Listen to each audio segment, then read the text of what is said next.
തരാതരം പോലെ കളിക്കാൻ CPM-നെ കഴിഞ്ഞേ ഉള്ളു. അതെന്തരടെ അപ്പി അങ്ങനെ ഒരു മുനവെച്ച പറച്ചില്? എന്തരെന്നല്ലേ ചോദ്യം.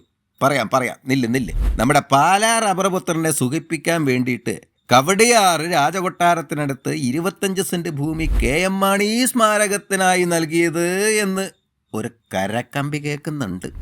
തന്നെ ഈ ജോസ് കെ മാണി അപ്പി ചാടിപ്പോവാതിരിക്കാൻ വേണ്ടി പിണറായി വെച്ച ഒരു പശയല്ലേ ഇത്? അല്ല, പതിച്ചു കൊടുത്തു എന്നുള്ളത് ശരി തന്നെ. പക്ഷേ പാട്ടത്തിനാണെന്നാ കേൾക്കണത്. പാട്ടത്തിനൊക്കെ തന്നെ കണക്ക് കൂട്ടി നോക്കിയാ സെന്റിന് 48 പൈസ നിരക്കിലാണ് പാട്ടം. അയ്യോ, കാവടിയാറ് സെന്റിന് 48 പൈസയോ? എന്നാലും കൊടും വേല തന്നെ അപ്പി. ഇക്കഴിഞ്ഞ തദ്ദേശ തിരഞ്ഞെടുപ്പിൽ അട്ടപടലം മീഞ്ചിയ CPM-ന് പെട്ടെന്നൊരു ബോധോദയം എങ്ങനെ ഉണ്ടായിന്ന നാട്ടുകാര് ചോദിക്കുന്നത്. ഇതിന് മാത്രം സംശയിക്കാൻ എന്തിരിക്കുന്നു? മാണി കോൺഗ്രസ് എങ്ങാനും LDF വിട്ടാ പിന്നെ ഗതി അതോ ഗതി.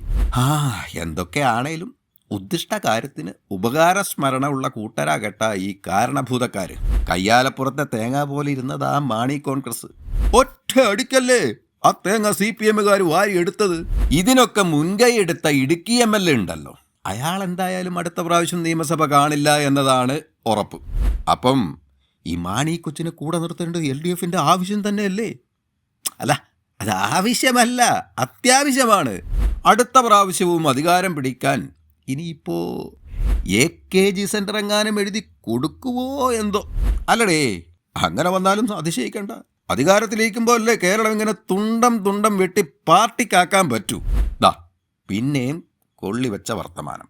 എന്തൊരു കൊള്ളി? ഞാൻ പറഞ്ഞതുള്ളത് തന്നെ പിള്ളേ. ആ കൊടിയേരി സ്മാരകത്തിന് കൊടുത്തത് എത്രയാ? 1 ഏക്കറല്ലേ?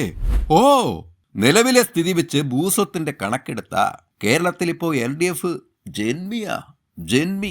ഈ കുഞ്ഞുമാണി മറുകണ്ഠം ചാടും എന്നായപ്പോ ഒരു ചൂണ്ട ഒന്ന് വെറുതെ ഇട്ടു. കൊത്തി മാണിക്കൊച്ച് അതിൽ കയറി അങ്ങ് കൊത്തി.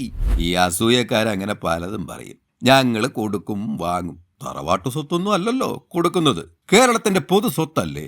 കാട്ടിലെ തടി, തേവരുടെ ആന, വലിയടാ വലി.